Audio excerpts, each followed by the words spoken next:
My girlfriend demanded, if you loved me, you'd pay off my student loans. I replied, let's look at the paperwork. Then I hired a forensic accountant. The loans were actually for her ex-boyfriend's car, and what I did next made her regret everything. I, 31 male, was sitting on the couch last Thursday night, scrolling through work emails, when my girlfriend Jenna, 29, sat down next to me with that look. You know, the one where they're about to drop something heavy. We'd been together for almost 3 years, living together for the last 18 months in my condo. Things were good, I thought. We split groceries. She covered utilities. I handled the mortgage. Pretty standard stuff. Babe, we need to talk about our future, she said, grabbing my hand. I put down my phone. Yeah, what's up? She took a deep breath. I've been thinking. If we're really serious about building a life together, we need to tackle my student loans. They're holding us back from getting married, buying a bigger place, starting a family. Fair enough, I thought. We talked about her loans before. She said she had about $35K from her MBA program. Not ideal, but manageable. Okay, I said, what's the plan? Want to look at consolidation options? Maybe refinance? She squeezed my hand tighter. Actually, if you really loved me, you'd just pay them off. You make good money, and it would show me you're committed to our future. Record scratch moment right there.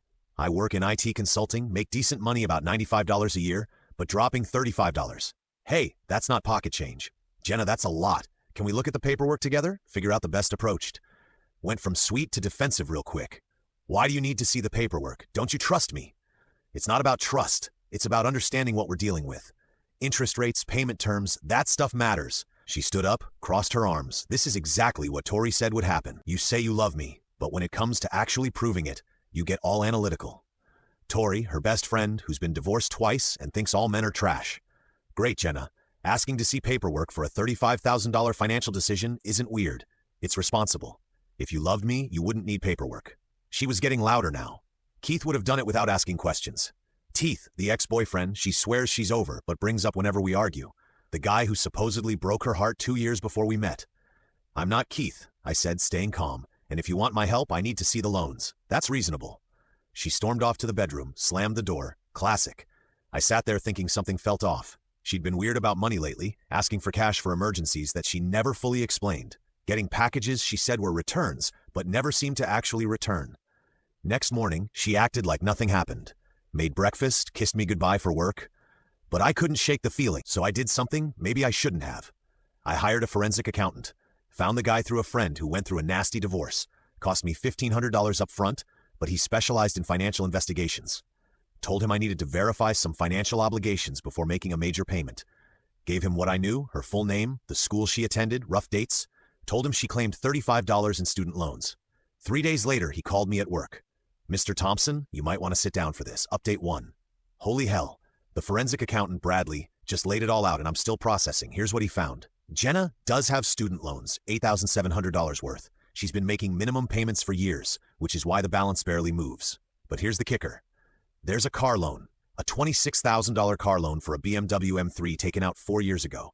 The name on the loan, Jenna Reeves, her name, the registered owner. Keith Morrison, her ex-boyfriend, she's been paying $540 a month for his car for 4 years. Bradley found more. The loan originated 2 months before she claims they broke up. She's listed as the primary borrower. He's not even co-signed. The car's registration has been renewed twice, still in his name. Insurance records show he's had 2 claims on it. Minor accidents, both his fault. But wait, it gets worse. Remember those emergencies she needed cash for? Bradley traced patterns. Every month around the 15th, she'd withdraw $500 to $600 cash. The car payment hits on the 20th. She's been using my money to pay for her ex's car. I felt sick. Actually had to leave work early. When I got home, Jenna was there with Tori. They were drinking wine, laughing about something on Tori's phone. Stopped when they saw me. You're home early, Jenna said, suddenly nervous. We need to talk alone. Tori rolled her eyes. Whatever you need to say to her, you can say in front of me. No, I really can't. This is private. Jenna nodded at Tori, who left, but made sure to give me the stink eye on her way out. I sat down, pulled out Bradley's report. I know about the BMW, Jenna. Her face went white, then red, then came the tears. You investigated me. How dare you? You asked me for $35,000. You lied about what it was for. You've been paying for Teeth's car for 4 years with money I've been giving you. It's not like that. She was sobbing now. He manipulated me. Said if I didn't help, he'd ruin my credit. I had no choice. You had a choice. You could have told me the truth. You wouldn't have understood. You're so practical about everything. Keith gets me emotionally. Gets you. Present tense. She froze, caught. We're friends, just friends. I pulled out my phone, showed her a screenshot Bradley had found. Keith's Instagram from last week, the BMW in the background. Caption, thanks to my ride or die for keeping me rolling. You know who you are. You're his ride or die. She grabbed for my phone. I pulled it back. He doesn't mean Jenna. Stop. Just stop. You've been paying for your ex's car while living in my condo, eating food I buy, asking me for emergency money that goes straight to his payment. And then you tried to manipulate me into paying the whole thing off. I love you, she wailed. Teeth means nothing. Then why are you paying for his car? Because she couldn't finish. You need to leave. Pack your stuff. Stay with Tori. We're done. You can't kick me out. I have rights. I've lived here for 18 months. You're not on the lease? You're a guest who's overstayed their welcome. Get your things. She called me every name in the book, said I was controlling, abusive, cheap. Then called Tori, who showed up 20 minutes later, acting like she was picking up a domestic violence victim. They loaded up Tori's car with Jenna's stuff. As they were leaving, Jenna turned back. Teeth was right about you. You're heartless. Teeth can start paying for his own car now. See how right he is then. Update 2. It's been 5 days since I kicked Jenna out, and hoo boy, the entitlement came out in full force. Day 1 after the breakup. Got 73 texts ranging from, I'm sorry baby, please talk to me, to you're a pathetic control freak who will die alone. Blocked her number. Day 2, she started emailing my work address. It flagged them as spam pretty quick, but not before I saw the subject lines. Urgent relationship emergency. You're making a mistake. Keith never treated me like this. Forwarded them all to my personal email for documentation, then blocked her there too. Day 3, this is where it got interesting. I get a call from an unknown number. It's Keith. Yo man, we need to talk. No, we don't. Listen, whatever Jenna told you about the car thing, it's not what you think. She didn't tell me anything. I found out myself. Enjoy your last month of free BMW payments. Bro, you don't understand. She owes me that car. I actually laughed. Owes you for what? For emotional trauma. I was with her during a really tough time. And Teeth, I honestly don't care. She's not my problem anymore, which means you're definitely not my problem. Good luck with those payments. You can't just click. Day 4. Jenna showed up at my work. Security had to escort her out. She'd apparently told the receptionist she was my fiancé bringing me lunch. When they called up to verify, I said I didn't know anyone by that name. She lost it in the lobby, screaming about how I was financially abusing her and stealing her future. My manager pulled me aside after. I explained the situation briefly. He was cool about it, but suggested I might want to look into a restraining order. Day 5. Yesterday, the nuclear option, I get a call from my mom. Danny, what did you do to that poor girl? Jenna had somehow found my mother's Facebook and sent her a massive message about how I promised to marry her, then abandoned her, left her homeless and penniless, emotionally manipulated her for years, forced her to pay for everything, while I hoarded my money. She even sent my mom fake screenshots of supposed text conversations where I'm saying horrible things. Pretty convincing at first glance, but the timestamps were all wrong and she spelled my last name wrong in the contact info. Spent 2 hours on the phone with mom showing her the real evidence. She was pissed. Not at me, at Jenna. The audacity of that girl using her ex-boyfriend to manipulate you and then trying to turn me against my own son. But here's where it gets really good. Last night around 11 p.m., I get a notification from my credit monitoring app. Someone tried to apply for a credit card using my SSN. Guess who knows my SSN from all those times she helped me with tax paperwork? Called the credit card company immediately. Fraud department flagged it. Canceled the application. Then I did something I probably should have done earlier. Put a freeze on my credit. This morning, woke up to an email from Tori, not Jenna. Tori, subject, you need to fix this body. Jenna is staying with me and can't pay her share of anything because you've cut her off without warning. If you had any decency, you'd at least give her enough to get back on her feet.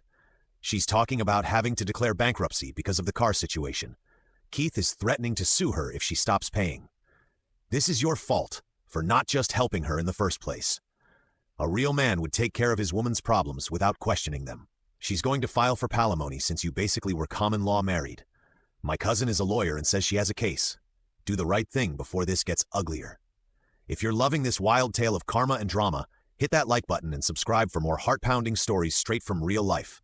Your support means the world. I forwarded the email to my buddy who's a lawyer. His response, LMO, common law marriage isn't even recognized in our state.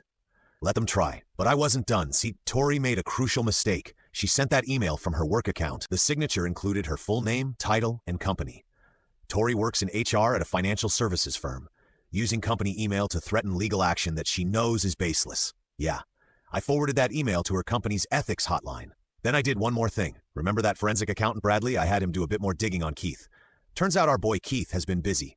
2 other car loans and collections, eviction proceedings from 3 apartments in the last 5 years.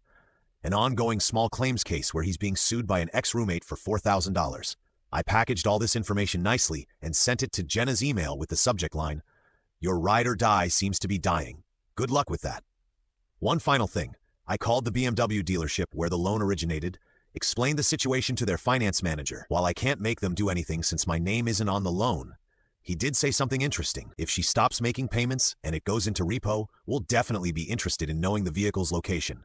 Guess whose address I happen to know? Update 3. It's been 2 weeks since everything went down, and the aftermath has been chef's kiss. Exactly what they deserved. First, let's talk about Tori. Remember that email she sent from her work account? Well, her company's ethics department took it very seriously. Using company resources to make legal threats, big no. She got suspended pending investigation, and from what I heard through the grapevine mutual friend who works there, she's probably getting fired. She tried to backtrack, claimed her account was hacked by Jenna, which made it worse because now she's lying to investigators. Her cousin, the lawyer, he's actually a paralegal. And when the company's legal team reached out to verify her claims about palimony, he threw her under the bus immediately. Now for Teeth. Oh, Teeth. So Jenna apparently panicked after getting my email about his financial situation. She confronted him about the other debts. His response, he accused me of making it all up and convinced her I was just trying to break them up because I was jealous of their connection. She believed him.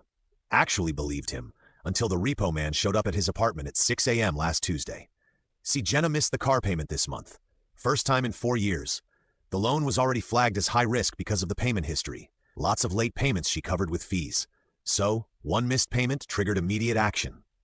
Keith called Jenna screaming. She was at Tori's place. Tori was at work, not knowing she was about to be suspended, and Keith demanded she come over with cash right now to stop the repo. She raced over with $1,200 she'd scraped together.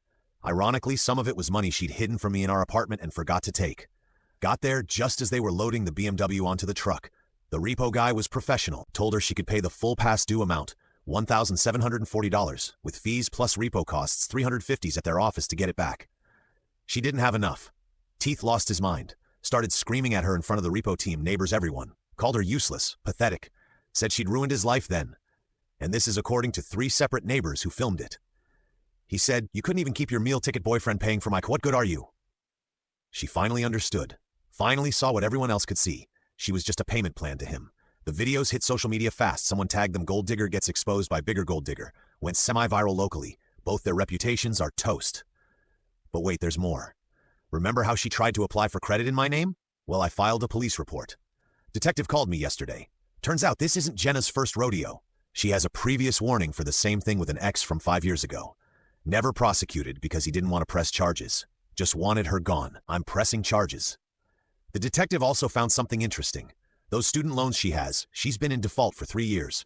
Never told me that. The $8,700 has ballooned to almost $14,000 with penalties and interest. Her credit is destroyed. Yesterday afternoon I get a call from an unknown number. Almost didn't answer, but something told me to pick up. It was Jenna's mom, Gloria. "Is this Daniel?" "Yes. I just wanted to apologize for my daughter. I saw the videos. I raised her better than this. We talked for almost an hour. Gloria told me Jenna has been pulling this scam since college. She's used 3 different boyfriends to pay for various things for Keith. Gloria and her husband cut her off financially 2 years ago when they found out. Keith has been stringing Jenna along since high school. This isn't even the first car she's bought him. There was a motorcycle that got stolen, aka sold. In college, Gloria offered to pay me back for anything Jenna took. I declined, but appreciated the gesture. She said she's forcing Jenna to go to therapy or she's completely cut off from the family. Last update as of this morning, Jenna sent me one final email from a new account. Not an apology, not a thank you for not pressing harder on the criminal charges. Nope, subject. I hope you're happy. Body, you've ruined everything. Keith won't talk to me. Tori is getting fired because of your vindictive email. I'm homeless, Carlos, and now my parents think I'm a criminal. All because you couldn't just trust me and help with the loans like a normal boyfriend would. I'm going to have to move back to my hometown and work at my dad's hardware store. My life is over. Satisfied? I replied with just one line. Your ex-boyfriend's car loan was never my problem, neither are you. Blocked that email too. Final update. It's been 3 months now. Figured I'd give one last update for closure. Jenna did indeed move back to her hometown, according to Gloria, who checks in occasionally to make sure I'm okay, sweet lady. Jenna's working at the hardware store and living with her parents. She's in court-ordered therapy as part of a plea deal for the identity theft charge. Got 18 months probation and had to pay restitution a whole $500 for my credit monitoring services Teeth. Without his free BMW, he couldn't maintain his successful guy image. Last I heard, he was couch surfing and trying to convince new girlfriends to invest in his business ideas. Good luck with that, buddy. Tori got fired, tried to sue her company for wrongful termination. That went about as well as you'd expect. She's working retail now and subweeding about fake friends and snakes constantly. Pretty sure she means Jenna, who threw her under the bus during the investigation. The BMW got auctioned. Jenna still owes about $12 on the loan after the sale. That plus her defaulted student loans means her credit won't recover for years. As for me, I'm doing good. Started dating someone new. Met her at a financial literacy workshop I started attending. Figured I should brush up after this mess. She thought the whole story was wild but appreciated how I handled it. We joked that our first date activity will not be reviewing loan documents. Kept the forensic accountant's number though. Bradley sends me a Christmas card now. Says I was his most entertaining case of the year. Lesson learned. When someone tells you love means never having to see the paperwork, run fast, run far, and take your credit report with you. Oh, and one final thing. Last week I got a LinkedIn notification. Keith tried to connect with me. His message: "Hey bro, no hard feelings about the whole situation. Actually starting a new venture and looking for investors. Interested?" The audacity. The absolute audacity. Clicked ignore. Some people never learn. Edit. Since some of you asked, yes, I kept all the documentation. Yes, my lawyer says I'm fully protected. No, I don't regret a single thing. The $1,500 for the forensic accountant was the best money I ever spent.